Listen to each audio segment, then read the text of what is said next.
So hello to all the judiciary aspirants. I know आप लोगों के लिए बहुत टफ टाइम है। आज की डेट डिसाइड हुई थी फॉर दी हियरिंग।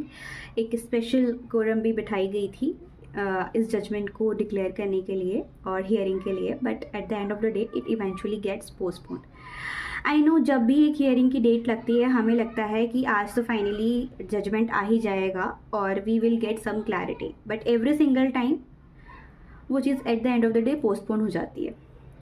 मुझे पता है आप लोगों को सब दिक्कतें हो रही होगी, आप लोगों के इसमें ओवर थिंकिंग है, अनसर्टेनिटी है, आप लोग बहुत एंजाइटी फेस कर रहे होंगे। Everybody is on the same page, especially for all the fresh law graduates and to all the candidates who are eligible according to the 3-year judgment criteria, still not getting the vacancies and still not getting the clarity.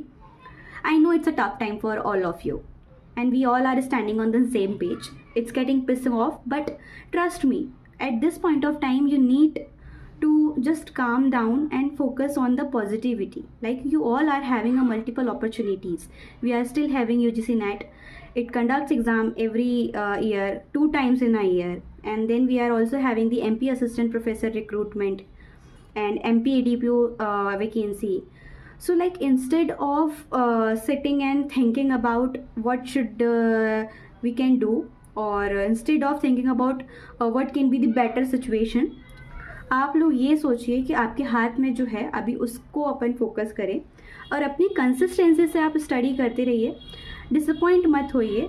Consistency is the key to towards the success and this is not just a mere sayings but eventually it helps.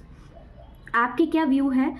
क्या आपको लग रहा है कि supreme court इतने delay क्यों कर रहा है हियरिंग कराने में या जजमेंट देने में, या क्यों बार बार हियरिंग कैंसिल हो रही है, पोस्टपोन हो रही है?